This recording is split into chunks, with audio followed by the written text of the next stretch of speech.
Late लिया, पहले लेना चाहिए था उसे? नहीं देखिए, मेरा कहना है कि दोनों स्थितियां थी ना पार्टी के सामने। पहले लेते तो पार्टी को लग रहा होगा, पहले लेते तो और ज्यादा नुकसान संभावित हो सकता था। राजेंद्र भारती खुल के सामने आ जाते, उनके समर्थक खुल के सामने आ जाते, हाँ। तो बड़ा नुकसान होता। इसलिए पार्टी ने निर्णय लेट लिया। लेकिन देखिए, इसमें कोई दो मत नहीं है कि राजेंद्र भारती 2016 से दतिया की राजनीति में कांग्रेस के लिए अपने समर्थकों के साथ किला लड़ा रहे थे। हम्म। और राजेंद्र भारती एकमात्र ऐसे नेता थे जिन पर कई मुकदमे दर्ज हुए, हम्म। उनकी कई तरह से घेराबंदी उसके, लेकिन उसके बावजूद वो मजबूती से डटे रहे। हम्म। तो एक फैक्टर ये भी है हम्म। कि एक वो लीडर जो पार्टी के लिए दमदारी से लगा रहा, उसके साथ ठीक है। आखिर मतगणना के एक दिन पहले ये निर्णय क्यों लेना पड़ा, ये भी तो एक सवाल है ना सबको। बिल्कुल बिल्कुल। संतोष जी, जी अपने ही क्या गद्दार निकले हैं, और क्या गेम बिगाड़ने का काम कौन कर रहा था पार्टी में? देखिए, जो जिसकी बात हो रही है उनको तो पार्टी ने निलंबित कर ही दिया है। हाँ। तो इस पर मैं अधिक टिप्पणी नहीं करूंगा। हाँ। अगर कोई पार्टी को इस प्रकार की बातें मिली होंगी तभी तो उन्हें निलंबित किया गया है। हाँ। और एक बात बिल्कुल निश्चित है कि ये जो भीतरघात का संकट है ये केवल कांग्रेस को नहीं झेलना पड़ा है, ये भारतीय जनता पार्टी को कांग्रेस से ज्यादा बड़े पैमाने पर झेलना पड़ा होगा, ऐसा मुझे लगता है। क्योंकि अगर भारतीय जनता पार्टी का पूरा सरकारी तंत्र, मोहन यादव सहित पूरे मंत्रिमंडल के सदस्य, करोड़ों अरबों रुपए के वहां खर्च किए गए, और जिस प्रकार से प्रशासन उनके पक्ष में लगा रहा, और जिसके कारण कह रहे हो कि आप जीतू पटवारी जी को ये बोलना पड़ा, तो जीतू पटवारी तो बोलेंगे जो वहां प्रत्यक्ष तक देख रहे थे प्रशासन जिस प्रकार से भारतीय जनता पार्टी का नौकर बनकर काम कर रहा था, जिस प्रकार से वहां पर पैसों की बंदरबाट की गई। क्योंकि मोहन यादव की प्रतिष्ठा साफ तौर पर लगी थी, क्योंकि वो नहीं चाहते थे कि नरोत्तम मिश्रा को एक बार फिर टिकट दिया जाए। लेकिन इसके साथ ही उनकी एक और जवाबदारी जुड़ गई कि अब दतिया का चुनाव ये इनके इन प्रकार जिताना है, नहीं तो बहुत सारे कुर्सी के दावेदार घूम रहे हैं, चाहे वो कैलाश विजयवर्गीय जी हो, प्रहलाद पटेल जी हो, तमाम है, गोपाल भार्गव जी हो, तमाम दावेदार थे। तो अब उनको बचाने के लिए जो करना पड़ा होगा उन्होंने किया होगा। लेकिन उसके बावजूद जो अभी हम रुझान देख रहे हैं उसमें यह बात साफ है कि कांग्रेस पार्टी बेहद मजबूती से चुनाव लड़ी है और इस चुनाव को हम जीतने जा रहे हैं। क्या यहाँ पर खेमेबाजी हुई है? बिखरी कांग्रेस थी, एक को मनाना है एक रूट रहा है, दूसरे को मनाना है दूसरा रूट रहा है। खेमेबाजी थी, बिखरी कांग्रेस थी? नहीं नहीं नहीं नहीं, ये बात तो भारतीय जनता पार्टी पर लागू हो रही है। आप हमसे ये प्रश्न क्यों पूछ रहे हैं? ये प्रश्न तो आप विवेक गुप्ता ठीक है, मैं आपके पास लौटूंगा संतोष जी। और इस बीच एक और बड़ी खबर सामने आ रही है, दतिया उपचुनाव में बड़ा उलटफेर हुआ एक बार फिर। और उलटफेर क्या हुआ है आपको बताते हैं। चौथे राउंड में कांग्रेस प्रत्याशी इस वक्त आगे चल रहे हैं। कांग्रेस प्रत्याशी घनश्याम सिंह, कांग्रेस प्रत्याशी 700 से ज्यादा वोटों से आगे चल रहे हैं इस वक्त। कांग्रेस प्रत्याशी घनश्याम सिंह, दतिया उपचुनाव में बड़ा उलटफेर करती जा रही है कांग्रेस, और बड़ा डैमेज ये पहुंचाया जा रहा है। बीजेपी के लिए थोड़ा दुख की बात यह है कि चौथा राउंड अब तक पूरा हुआ और कांग्रेस प्रत्याशी आगे बढ़त बना चुके हैं, बीजेपी पीछे छूट गई है। 700 वोटों से ज्यादा वोटों से आगे है कांग्रेस। और सहयोगी लगातार हमारे साथ जुड़े हुए हैं, और साथ ही साथ मेहमान भी हमारे साथ जुड़े हुए हैं, उनसे भी हम बातचीत करेंगे। संतोष जी, ये अच्छी खबर है। पहले माना जा रहा था कि तकरीबन 193 वोटों से कांग्रेस पार्टी आगे थे, महज 33 वोटों से कांग्रेस प्रत्याशी आगे चल रहे थे, लेकिन अब ये लीड 700 वोटों की पकड़ ली है। क्या लग रहा है कि ये मार्जिन आगे और बढ़ता जाएगा कांग्रेस का? विश्वास है कि हम इस चुनाव को अच्छे बहुमत से जीतेंगे, क्योंकि ये कोई हमारे लिए नया वो नहीं होगा। पिछला चुनाव भी कांग्रेस ही जीती थी, और इस बार तो नरोत्तम मिश्रा वगैरह ने उसके बाद में चुनाव हारने के बाद भी जिस तरीके से प्रशासन के बल पर वहां पर डंडा चलाया, लोगों पर, आम आदमी को परेशान किया, अपनी संपत्तियों में इजाफा करने के लिए ये नहीं देखा कि हम किसकी संपत्ति पर कब्जा कर रहे हैं, क्या कर रहे हैं, तमाम तरीके के उन पर आरोप लगे, ऐसे ऐसे आरोप लगे जिनका मैं आज जिक्र भी नहीं कर सकता हूं। तो नरोत्तम मिश्रा के प्रति जो आक्रोश था, भारतीय जनता पार्टी के प्रति जो आक्रोश था, उसी को जनता ने यहां दिखाया है। और अगर नरोत्तम मिश्रा के प्रति आक्रोश नहीं होता तो भारतीय जनता पार्टी उनका टिकट काटती नहीं। लेकिन क्या उनका टिकट काटने से भारतीय जनता पार्टी के प्रति लोगों की नाराजगी कम हो गई? नहीं हुई है, और वही इस परिणाम में नजर आ रहा है। वो कह रहे हैं कि अभी जल्दबाजी नहीं करना है, 10 राउंड के बाद ही पता चलेगा कि असली किंग कौन है। मैं तो कह रहा हूं कि यह बढ़त बढ़ती ही चली जाएगी, बढ़ती चली जाएगी। विवेक गुप्ता जी, अब धीरे धीरे आप पिछड़ते जा रहे हैं, पहले 33 और अब 700, ये बड़ा मार्जिन।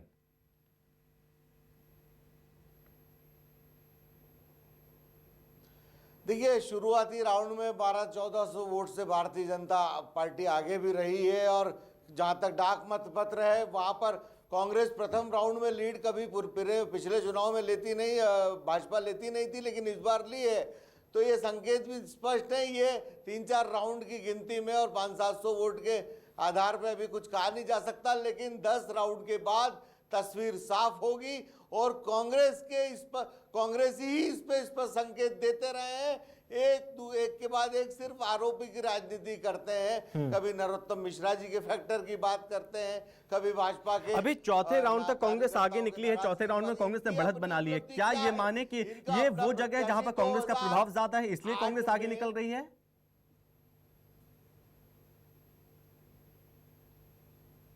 देखिए, ये भी हो सकता है कि कई मतपेटियां उस क्षेत्रवार खुलती है। हाँ। कहीं वर्ग विशेष के वोट ज्यादा होते हैं, कई विचारधारा वाले लोगों के वोट ज्यादा होते हैं। हाँ। इस कारण अभी कोई इतने से आधार पे इतने कम समय में इतनी जल्दी एकदम निर्णय पे आ जाना तो उचित नहीं है। लेकिन ये निश्चित है कि भारतीय जनता पार्टी तयशुदा यहाँ पर जीत लेने जा रही है और एक अच्छी खासी बढ़त के साथ हम विजय श्री का वर्ण करेंगे। ओके अरविंद जी, चूंकि लोकतंत्र में एक एक वोट की अहम कीमत होती है और एक एक वोट कीमती भी होता है। अभी तक 700 से ज्यादा, और जो अब मेरे पास खबर सामने आ रही है वो 783 यानी 783 वोटों से कांग्रेस प्रत्याशी आगे चल रहे हैं। आप कैसे देख रहे हैं सर? अब संभव मेरा ऐसा मानना है कि इस चुनाव में 10-12 राउंड की काउंटिंग के बाद ही सीन क्लियर हो पाएगा। जो इस तरह की नेक टू नेक फाइट वाला जो इलेक्शन रहता है ना, उसमें बिल्कुल अंतिम दौर तक कुछ भी नहीं कहा जा सकता। एक वोट का मामला भी कहा ना, कल मैं जयपुर में कार्यक्रम में था, सीपी जोशी साथ में थे। हाँ। तो सीपी जोशी तो एक वोट से चुनाव हार गए थे। बिल्कुल, नाथद्वारा में एक वोट से चुनाव हारे और उसी के कारण राजस्थान के मुख्यमंत्री नहीं बन पाए थे वो। हाँ। तो ये तो देखिए, एक एक वोट मायने रख रहा है इस चुनाव में। बिल्कुल यही बात इस चुनाव पे लागू हो रही है। तो मुझे लगता है कि 10 राउंड की काउंटिंग संभव जब तक नहीं हो जाए तब तक ये इस तरह की उठापटक चलती रहेगी, ऊंच नीच चलती रहेगी। लेकिन ये पहले राउंड में 1000-1200 वोट की बढ़त और उसके बाद फिर बढ़त कम होके और अब कांग्रेस की 750 वोट की बढ़त निश्चित तौर पर कांग्रेस की उम्मीद को जगाए हुए है। लेकिन मैं फिर आपसे कहूंगा कि 10-12 राउंड के बाद ही दतिया उपचुनाव का सीन जो है वो चीज अलग होती है। लेकिन अरविंद जी, एक हम इस चीज को समझे कि जो उपचुनाव होता है उसका सिनेरियो एकदम अलग होता है, और जैसे कि माना जाता है कि जो सत्ता पक्ष के लोग हैं वो उसकी तरफ रुझान जाते हुए नजर आते हैं, उसकी तरफ पासा पलटता हुआ दिखता है। लेकिन शुरुआती रुझान बीजेपी के पक्ष में होने चाहिए, वो उल्टे हो रहे हैं। अभी 2 उपचुनाव का सीन हमारे सामने है। विजयपुर उपचुनाव हमने देखा, जहां पर रामनिवास रावत का मुकाबला मुकेश मल्होत्रा से था। हाँ। और निश्चित तौर पर बीजेपी जिस स्टाइल में चुनाव लड़ती है कांग्रेस के लिए, तो वो संभव नहीं हो पाता। लेकिन वहां भी अंततः बीजेपी हारी। इस उपचुनाव में भी हम देख रहे हैं कि सत्ता संगठन सब लगे हुए हैं, पूरी ताकत से पार्टी ने लगा रखा, मैन टू मैन मार्किंग करके बीजेपी ने चुनाव लड़ा। लेकिन उसके बाद भी ये कोई बहुत क्लियर स्थिति वाला इलेक्शन नहीं दिख रहा हमको। संभव लग रहा है ना। देखिए आप अभी काउंटिंग के 4 राउंड के बाद जो सीन हो, मुझे लगता है कि आप और हम बात कर रहे हैं तब तक 5 राउंड की काउंटिंग भी हो गई होगी। तो उसका भी कुछ देर में आपके पास नतीजा आ जाएगा। लेकिन 4 राउंड की काउंटिंग के बाद जो सीन सामने आ रहा ना, तो वो मेरा मतलब ये कि ये कहीं बहुत स्पष्ट नहीं दिख रहा। इससे लगता है कि सरकार के पक्ष में कोई बहुत अच्छा मैंडेट वाली स्थिति बन रही हो। मतलब हम इस सीन से ये तो बिल्कुल नहीं कह सकते। आपने बिल्कुल सही कहा कि उपचुनाव जहां भी होता है, ये माना जाता है कि वो सरकार के कामकाज पर एक कम अवधि का आकलन उसको मान लिया जाता है, ऐसा माना जाता है उपचुनाव को लेकर। चूंकि देखिए, जिस पार्टी की सरकार रहती है वो कहीं ना कहीं कई मुद्दों पर फायदे में तो रहती है। और निश्चित तौर पर भारतीय जनता पार्टी चूंकि मध्य प्रदेश में सरकार में है, तो उसको ये तो लगता ही है कि कई फ्रंट पर उसको सरकार में होने का फायदा स्वतः ही मिल जाता है। लेकिन ये जो सीन अभी का सामने आ रहा, मुझे लग रहा है कि ऐसा इस बार अभी होता कहीं नजर नहीं आ रहा। बिल्कुल नेक टू नेक फाइट जो चल रही है ना संभव, वो बिल्कुल स्पष्ट कर रही है कि मतलब उससे ये स्पष्ट है कि हम कोई बहुत इसको ऐसा नहीं मान सकते कि सरकार के कामकाज से जनता बहुत खुश है या भारतीय जनता पार्टी ने। जी अरविंद जी, चूंकि पार्टी में जब कहीं विधानसभा चुनाव हो या ना हो, लेकिन पार्टी में सबसे महत्वपूर्ण चीज होती है अनुशासन। अगर अनुशासन है तो सब एक रहेंगे। और बीजेपी में जैसी कोशिश हो रही थी कि जैसे हमने देखा, जो समर्थकों के द्वारा उत्पात मचाने की कोशिश की गई और थोड़ा लग रहा था कि शुरुआत में थोड़ा खेल हो जाएगा नरोत्तम मिश्रा की ओर से, लेकिन पार्टी को एक मजबूती के साथ सभी नेताओं को एक रखने की चुनौती थी, लेकिन संगठन ने उसे बखूबी निभाया भी। लेकिन कांग्रेस में वो चुनौती आखिर तक देखने को मिलती रही। देखिए, संभव में बोलूं? जी बोलिए सर। देखिए, संभव थोड़ा सा मैं करेक्ट करना चाहूंगा आपको। हाँ। आंतरिक असंतोष से तो भारतीय जनता पार्टी भी अंतिम समय तक जूझती रही, क्योंकि यदि ऐसा नहीं होता तो मतदान के दिन नरोत्तम मिश्रा समर्थक कुछ नेताओं को क्यों घर पे बिठाया जाता, क्यों पुलिस की निगरानी में उनको रखा जाता, क्यों नरोत्तम मिश्रा समर्थक कुछ नेताओं को अंडरग्राउंड होना पड़ता। तो आंतरिक असंतोष तो आखिरी समय तक दोनों दलों में रहा, इससे हम वंचित ही। लेकिन देखिए, चूंकि रूलिंग पार्टी है, और अगर रूलिंग पार्टी में इस तरह की बात उठे कि नरोत्तम मिश्रा के समर्थक अंतिम समय तक गड़बड़ करते रहे, तो वो भारतीय जनता पार्टी के लिए एक डैमेजिंग फैक्टर रहता, इसलिए बातें सामने नहीं आ पाई। लेकिन कांग्रेस में तो वोटिंग के दिन ही, वोटिंग के पहले से ही इस बात को लेकर बातें चर्चा शुरू हो गई थी कि राजेंद्र भारती और उनके समर्थक सेबोटेज कर रहे हैं, घनश्याम सिंह के लिए काम नहीं कर रहे हैं। अवधेश नायक को भी कुछ लोगों ने घेरे में लेने की कोशिश की गई, कई जगह से उनको भी घेरे में लेने की कोशिश की गई, लेकिन ये स्पष्ट हो गया था कि भारतीय जनता पार्टी में चूंकि संगठन मजबूत है, इसलिए उसने सब चीजों को साध लिया। कांग्रेस में भी अंतिम समय तक कोशिश हुई, लेकिन सफल नहीं हुए। इसका उदाहरण इस बात से लगता है कि जैसे वोटिंग खत्म हुई, घनश्याम सिंह ने ओपनली जो है राजेंद्र भारती पर आरोप लगाना शुरू कर दिए, और कल तो रात को पार्टी के केंद्रीय नेतृत्व ने जो है राजेंद्र भारती को पार्टी से प्राथमिक सदस्यता से निलंबित कर दिया। जी, लेकिन ऐसे में कांग्रेस के लिए अभी भी कहीं ना कहीं चुनौती जरूर है, लेकिन कांग्रेस के लिए ये अच्छी बात यह है कि अभी इस वक्त बढ़त बनाए हुए है कांग्रेस पार्टी। कांग्रेस प्रत्याशी घनश्याम सिंह संतोषी लगातार हमारे साथ बने हुए हैं कांग्रेस की तरफ से। तो संतोषी, थोड़ा आप बताइए कि ये स्थिति आगे भी यूं ही देखने को मिलती रहेगी या थोड़ा अभी और इंतजार करें हम?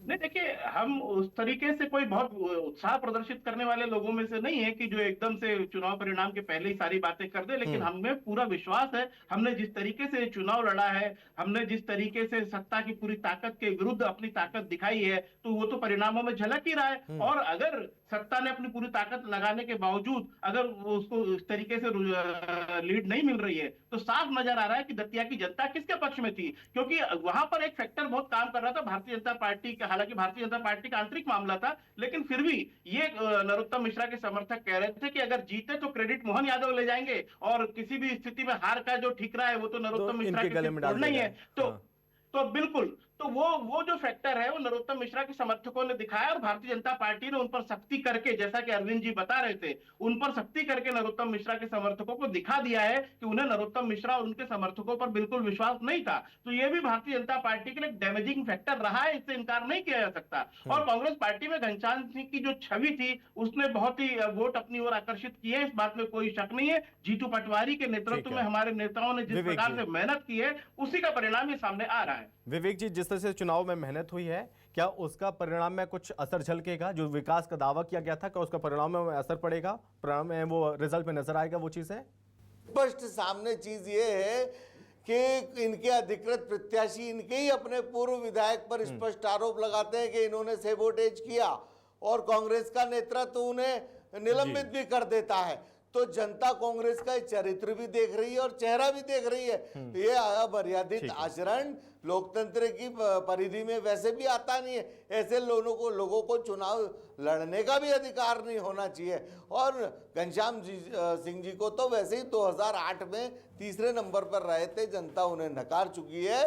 और ये केवल एक ही आधार पर कुछ देर में ये चीज स्पष्ट हो जाएगी कि जनता ने किसे चुना है, किसे नकारा है। जीत के मंसूबे थे। अब जनता ही फैसला कर रही है, तो जनता बस कुछ देर में बता भी देगी। जब मतगणना हो रही है तो माना जा रहा है तकरीबन 10-11 राउंड के बाद स्थिति एकदम स्पष्ट होने लगेगी। अरविंद जी बहुत धन्यवाद आपका, विवेक जी बहुत धन्यवाद आपका, और संतोष जी बहुत धन्यवाद आपका हमसे जुड़ने के लिए, अपनी बात रखने के लिए। Thank you. तो दतिया उपचुनाव में ये बड़ा उलटफेर इसे माना जा रहा है, और चौथे राउंड में कांग्रेस प्रत्याशी इस वक्त आगे निकल चुके हैं। कांग्रेस प्रत्याशी बता दें आपको कि 783 वोटों से इस वक्त आगे हैं। 3 राउंड तक पीछे रहने के बाद चौथे राउंड में बढ़त बनाए हुए हैं। बीजेपी के आशुतोष तिवारी से इस वक्त घनश्याम सिंह आगे